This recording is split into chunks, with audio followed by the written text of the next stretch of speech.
Bom dia, meu nome é René Roque Pereira Lopes, sou estudante do quarto período do curso de Direito da Universidade Central do Paraná, UCP, disciplina Direito Processual Civil, professora Ana Cristina Morreles. Apresentarei aqui o meu trabalho, que é um fichamento com o título A Relevância de Atribuição do Valor da Causa.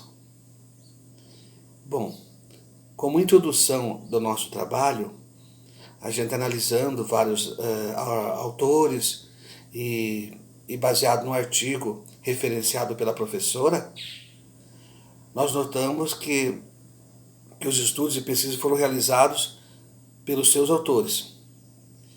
E esse artigo ele vai mostrar o impacto da alteração legislativa do Código Civil, que impôs ao autor da ação a indenização por danos morais e dever de indicar, já na petição inicial, o valor que pretende a esse título.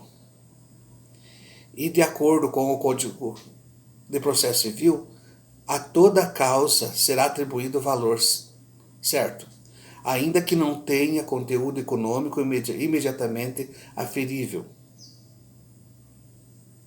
Então nós notamos o seguinte, que essa atribuição de valor da causa, a princípio, ela é imposta.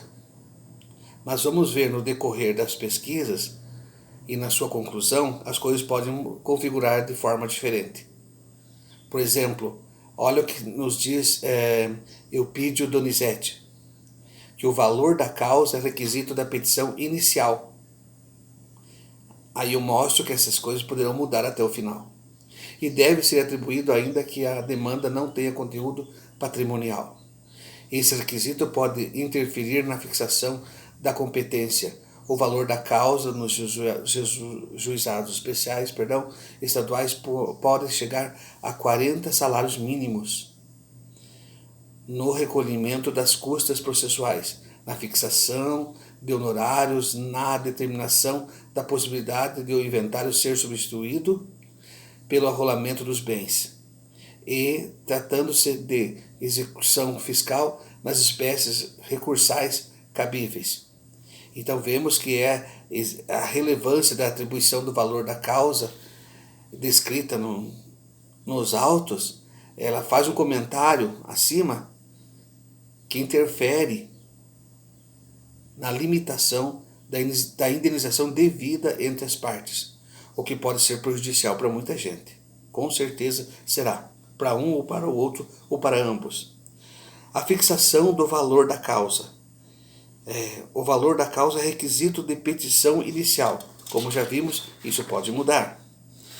Segundo a afirmação de Marcos Vinícius Rios Gonçalves, que é outro autor que também escreveu sobre o assunto, e nessa obra coordenada por Pedro Lenza, nós vemos na página 749 da sua obra que toda causa será atribuído um valor certo, ainda que ela não tenha conteúdo econômico imediatamente aferível. Como já vi, é outro assunto que também poderá, até o final da nossa pesquisa, modificar-se. E aí então chegamos à conclusão, depois de estudar vários autores citados no trabalho da professora autora Ana Morreles, né? e seus companheiros de estudo, nós vemos que o CPC autoriza o réu a impugnar o valor da causa. Ele pode recorrer, então, em preliminar de contestação. É um direito que cabe ao réu. E existem, claro, critérios que a lei exige para que seja conquistado esse direito. Né? E Gonçalves, ele se defende falando que a toda causa será atribuído um valor certo, ainda que ela não tenha conteúdo econômico imediatamente aferível, Tal atribuição terá grande relevância para o processo, pois repercutirá sobre a competência, o procedimento, o cálculo das custas, os recursos, na possibilidade de o inventário ser substituído por arrolamento sumário e todas as demandas, que incluem reconvenções, oposições e embargos de devedor, devem indicar o valor da causa. Tudo é valorado nesse caso, mas alguém poderá ser prejudicado.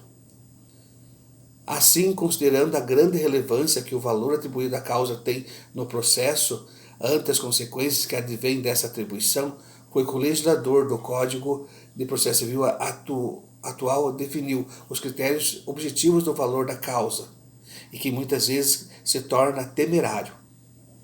Causa em diversas espécies de ações, criando parâmetros que devem ser observados pelos operadores do direito, ao pleitear determinados objetos aos jurisdicionados, estando esses critérios elencados nos incisos 1º ao 7º do artigo 292. Então, como conclusão, e lembrando aquilo que eu falei que podia ser mudado, né, de acordo com os estudos da professora Ana Cristiane de Mello Morales, né, eu também pesquisei Nunes e também pesquisei vários autores na internet, né, além dos apresentados pela professora Ana Cristina, percebemos que após estudos e pesquisas, vários dos principais princípios processuais e constitucionais são feridos fortemente se for imposto a ele um valor à causa numa petição inicial. Então, o interessante é esperar um pouquinho depois para ver qual a custa verdadeira, mais correta, mais acertada. Fere também o direito de ação, prejudicando a pessoa. Corresponde a esta conclusão observando o artigo 324, parágrafo 1º do Código de Processo Civil. Até pessoas ligadas, por exemplo, a pessoas jurídicas, como consumidora, ela pode não ter todo esse valor para pagar as custas. Só deve ocorrer quando de fato estiver configurada a sua vulnerabilidade e sua boa-fé. Então a boa-fé consta também dessa situação que deve ser analisada pelos estudiosos do direito ali, servindo-se também realmente da posição de consumidora a pessoa.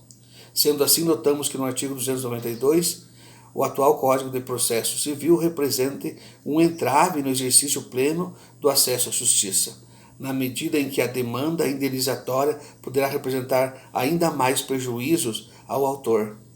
Se torna muitas vezes um temor, é temerário muitas vezes, senão um ressarcimento ínfimo, que não leva a nada, frente à extensão do dano. Ok? Esse foi o meu trabalho, apresentado à professora Ana na disciplina de Processo Civil 2. Desculpe de alguns erros, minhas escusas aí. Bom trabalho a todos e um bom dia.